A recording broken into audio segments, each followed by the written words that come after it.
നമസ്കാരം. മെട്രോ മാറ്റിനിയിലേക്ക് സ്വാഗതം.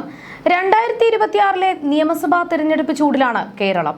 കഴിഞ്ഞ 25 വർഷത്തിലേറെയായി മിമിക്രി വേദികളിലൂടെയും സിനിമ, ടെലിവിഷൻ മാധ്യമങ്ങളിലൂടെയും മലയാളികളെ ചിരിപ്പിക്കുകയും ചിന്തിപ്പിക്കുകയും ചെയ്ത പിഷാരടി സജീവ രാഷ്ട്രീയത്തിലേക്ക് ഇറങ്ങുകയാണ്. നിയമസഭാ തെരഞ്ഞെടുപ്പിൽ പാലക്കാട് മണ്ഡലത്തിൽ നിന്നും കോൺഗ്രസ് സ്ഥാനാർത്ഥിയായി പിഷാരടി ജനവിധി തേടുകയാണ്. കഴിഞ്ഞ ദിവസം മാധ്യമങ്ങളോട് സംസാരിക്കവേ പാലക്കാട്ടെ UDF സ്ഥാനാർത്ഥി രമേശ് പിഷാരടി വിളിച്ചാൽ പ്രചാരണത്തിന് പോകുമെന്ന് നടൻ ആസിഫ് അലി പറഞ്ഞിരുന്നു. രമേശ് പിഷാരടി ഇതുവരെ വിളിച്ചിട്ടില്ല എന്നും വിളിച്ചാൽ പ്രചാരണത്തിന് പോകും എന്നുമായിരുന്നു ആസിഫ് അലി പറഞ്ഞത്. വിളിക്കാത്തതിൽ പരിഭവമില്ല.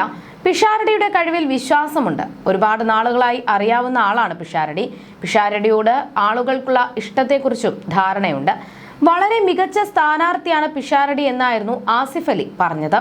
അതേസമയം തനിക്ക് സ്ഥാനാർത്ഥി മോഹങ്ങൾ ഇല്ല എന്നും സ്വപ്നങ്ങളും ആഗ്രഹങ്ങളും എല്ലാം സിനിമയാണെന്നും ആസിഫ് അലി പറഞ്ഞു. എല്ലാവരും വോട്ടവകാശം വിനിയോഗിക്കണമെന്നും ആസിഫ് അലി പറഞ്ഞിരുന്നു. എല്ലാവരുടെയും പേര് വോട്ടേഴ്സ് ലിസ്റ്റിൽ ഉണ്ടെന്ന് ഉറപ്പുവരുത്തണം. കൃത്യമായി വോട്ട് ചെയ്യണം. വോട്ടവകാശം വിനിയോഗിക്കണം. വോട്ട് ചെയ്യാതെ ഒരു നേതാവിനെയും കുറ്റം പറയാനുള്ള അവകാശം ഇല്ല. വോട്ടവകാശം വിനിയോഗിച്ച ശേഷം മാത്രമേ അതിനുള്ള സ്വാതന്ത്ര്യമുള്ളൂ എന്നും ആസിഫ് അലി പറഞ്ഞു. എന്നാൽ തെരഞ്ഞെടുപ്പ് പ്രചാരണത്തിനായി സിനിമാ മേഖലയിൽ നിന്നുള്ള ഒരു സുഹൃത്തുക്കളെയും വിളിക്കുന്നില്ല എന്നാണ് പിഷാരടി പറഞ്ഞത്. ഒരാളെയും വിളിച്ചിട്ടുമില്ല, വിളിക്കുന്നുമില്ല. അവരെ സൈബർ ആക്രമണത്തിന് വിധേയരാക്കേണ്ട എന്നാണ് എൻ്റെ ചിന്ത. സിനിമാ താരങ്ങൾ പ്രചാരണത്തിന് ഇറങ്ങിയത് കൊണ്ടോ സിനിമാ താരം ആയതുകൊണ്ട് വിജയിച്ചു എന്ന പേര് തനിക്ക് വേണ്ട എന്ന് ആണ് മാധ്യമങ്ങളോട് സംസാരിക്കവേ രമേശ് പിഷാരടി പറഞ്ഞത്. കോൺഗ്രസ്സുകാരനായതുകൊണ്ടും UDFകാരനായതുകൊണ്ടും വിജയിച്ചുവെന്നും UDFന്റെ ആശയത്തിൽ നിൽക്കുന്ന രാഷ്ട്രീയ പ്രവർത്തകനായതുകൊണ്ട് വിജയിച്ചുവെന്നും കേട്ടാൽ മതി. അതുകൊണ്ടാണ് തെരഞ്ഞെടുപ്പ് പ്രചാരണത്തിന്റെ അവസാന ഘട്ടത്തിൽ പോലും സിനിമാ താരങ്ങളെ വിളിക്കേണ്ട എന്ന തീരുമാനമുണ്ടായതെന്ന് രമേശ് പിഷാരടി വ്യക്തമാക്കി. 100% പോസിറ്റീവായാണ് തെരഞ്ഞെടുപ്പ് പ്രചാരണത്തിനെ കാണുന്നത്. ആളുകളിൽ നിന്ന് മികച്ച സ്നേഹവും സ്വീകരണവും ലഭിക്കുന്നുണ്ട്. വ്യക്തമായ രാഷ്ട്രീയ നിരീക്ഷണമുള്ള വ്യക്തിയാണ് താൻ. ആളുകളെ നേരിട്ട് കണ്ട് സംസാരിച്ചു കൊണ്ടിരിക്കുകയാണ്. പെട്ടെന്നുണ്ടായ ആത്മബന്ധമല്ല ഈ പ്രദേശത്തില് UDFുമായുള്ളത്. വ്യക്തിപരമായി ബന്ധമുണ്ടെന്നും രമേശ് പിഷാരടി പറഞ്ഞു. പാലക്കാട് മുൻ MLA ആയിരുന്ന ഷാഫി പറമ്പിൽ ഉണ്ടാക്കിവെച്ച വലിയൊരു ബെഞ്ച് മാർക്ക് ഉണ്ടിവിടെ. ഇവിടെ എത്തുന്ന ഓരോരുത്തർക്കും മറ്റ് പാർട്ടികളിലെ സ്ഥാനാർത്ഥികളല്ല വെല്ലുവിളി. ഷാഫിയെ പോലുള്ളവർ മുൻപ് എത്തിച്ചുവെച്ച ബെഞ്ച് മാർക്കുണ്ട്. അതിനോടാണ് ആളുകൾ താരതമ്യം ചെയ്യുന്നത്. അങ്ങനെയാണ് ആളുകൾ പറയുന്നതെന്നും പാലക്കാട്ടെ UDF സ്ഥാനാർത്ഥി വ്യക്തമാക്കി. നിയമസഭാ തെരഞ്ഞെടുപ്പിലെ സ്ഥാനാർത്ഥി നിർണയം കാണുമ്പോൾ BJPയും CPMും തമ്മിൽ ബന്ധമുണ്ടെന്ന് മനസ്സിലാകും. സ്ഥാനാർത്ഥി നിർണയം കാണുമ്പോൾ ഇക്കാര്യം പ്രകടമാകുന്നുണ്ട്.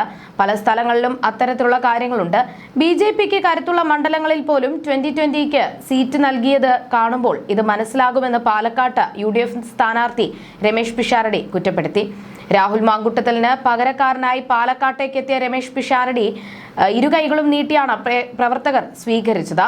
സിനിമാ താരങ്ങളെ ആരെയും നിർബന്ധിച്ച് പ്രചാരണത്തിന് ഇറക്കില്ലെങ്കിലും വിജയിച്ചാൽ മമ്മൂട്ടിയെ പാലക്കാട് എത്തിക്കുമെന്നും രമേശ് പിഷാരടി കഴിഞ്ഞ ദിവസം മാധ്യമങ്ങളോട് പറഞ്ഞിരുന്നു. മോഹൻലാലിനൊപ്പമുള്ള ചിത്രങ്ങൾ പിഷാരടി ഫേസ്ബുക്കിലൂടെ പങ്കുവച്ചതും വൈറലായിരുന്നു. മോഹൻലാലിനെ കാണാൻ എത്തിയപ്പോൾ പകർത്തിയ ചിത്രങ്ങളാണ് രമേശ് പിഷാരടി പങ്കുവച്ചത്.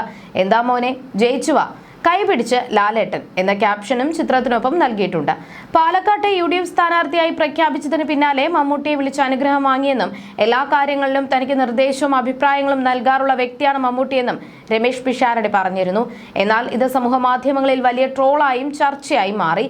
എതിർ പാർട്ടിക്കാരും ഇതൊരു ആയുധമായി ഏറ്റെടുത്തു. ഇത് പ്രസ്താവനയെ വിമർശിച്ച് എഴുത്തുകാരി ശാരദകുട്ടി അടക്കമുള്ളവർ രംഗത്ത് വന്നിരുന്നു.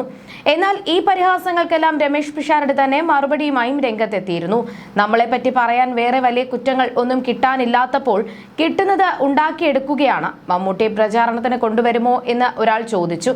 ഞാൻ ആരെയും നിർബന്ധിക്കുന്നില്ല എന്നാണ് പറഞ്ഞത്. വിജയിച്ചാൽ മമ്മൂട്ടിയെ കൊണ്ടുവരാൻ ശ്രമിക്കാം. കാരണം ഷാഫി അദ്ദേഹത്തെ ഒരു മെറിറ്റ് അവാർഡിന് കൊണ്ടുവരാൻ ശ്രമിച്ചതായി എനിക്കറിയാം. മണ്ഡലത്തിലെ ഒരാൾ ഇങ്ങനെ ഒരു കാര്യം ചോദിക്കുമ്പോൾ ഞാൻ എന്തിനാണ് ഇല്ല എന്ന് പറയുന്നത്? ഞാൻ ശരിയെന്ന് പറഞ്ഞു. അത് ഡിജിറ്റൽ പ്ലാറ്റ്ഫോമിൽ ആക്രമിക്കാൻ വേണ്ടി ചെയ്യുന്നതാണ്. ഇവരെ ട്രോൾ ആയിട്ടാണ് ആക്രമിക്കുന്നതെങ്കിലും ആളുകൾ മമ്മൂട്ടി വരുമോ എന്ന് ശരിക്കും ചോദിക്കുന്നുണ്ട്. ഇവിടെയുള്ള പ്രവർത്തനങ്ങളെ കുറിച്ച് എന്ത് ആരോപണമാണ് ഇവർക്ക് പറയാനുള്ളത്? ഒന്നും തന്നെ പറയാനില്ല. നല്ല കാര്യങ്ങൾ തുടരുമെന്ന് പറഞ്ഞതിൽ നല്ലതെടുത്ത് മാറ്റിയിട്ട് തെറി വിളിക്കുകയാണെന്നും രമേശ് പിഷാരടി കൂട്ടിച്ചേർത്തു. ജനവിധി തേടി ജന്മനാട്ടിലേക്ക് എത്തുകയാണെന്നും ഇനി പാലക്കാട്ടുള്ള ജനങ്ങൾക്കും അവരുടെ ആവശ്യങ്ങൾക്കും തന്നെയാണ് പ്രഥമ പരിഗണനയെന്നും സ്ഥാനാർത്ഥിത്വം പ്രഖ്യാപിച്ചതിന് പിന്നാലെ പിഷാരടി വ്യക്തമാക്കിയിരുന്നു. കക്ഷി രാഷ്ട്രീയത്തിന്റെയോ വിശ്വാസങ്ങളുടെയോ ദേശത്തിന്റെയോ വേർതിരിവും വേലികളും ഇല്ലാത്ത സ്നേഹം ആണ് താൻ അനുഭവിച്ചതെന്നും ആ സ്നേഹം തിരികെ തരാൻ കഠിന പ്രയത്നം ചെയ്യുമെന്നും രമേശ് പിഷാരടി പറഞ്ഞിരുന്നു. അതേസമയം തെരഞ്ഞെടുപ്പിൽ BJP CPM കൂട്ടുകെട്ട് പരസ്യമായ രഹസ്യമെന്ന് പാലക്കാട്ടെ UDF സ്ഥാനാർത്ഥി രമേശ് പിഷാരടിയും പ്രതികരിച്ചിരുന്നു.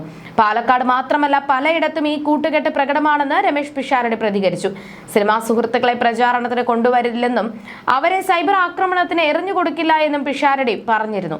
രാഹുൽ മാങ്കൂട്ടത്തിൽ വിവാദം തെരഞ്ഞെടുപ്പിൽ തിരിച്ചടിയാകില്ലെന്നും രമേശ് പിഷാരടി ആത്മവിശ്വാസം പ്രകടിപ്പിച്ചു. സംസ്ഥാനത്ത് ഏറ്റവും ശക്തമായ ത്രികോണ പോരാട്ടം നടക്കുന്ന മണ്ഡലമാണ് പാലക്കാട്. സെലിബ്രിറ്റി സ്ഥാനാർത്ഥിയായി രമേശ് പിഷാരടിയെയാണ് കോൺഗ്രസ് കളത്തിലിറക്കിയത്. ശോഭാ സുരേന്ദ്രനാണ് പാലക്കാട്ടെ BJP സ്ഥാനാർത്ഥി. സ്വതന്ത്ര സ്ഥാനാർത്ഥിയായി പ്രമുഖ ഹോട്ടൽ വ്യവസായി NMR റസാഖിനെയാണ് ഇടതുപക്ഷം രംഗത്ത് ഇറക്കിയിരിക്കുന്നത്. You're watching me on metromatney.com. metromatney.com. Subscribe for more videos. Subscribe for more videos. Subscribe here for more videos. Subscribe now. Thank you.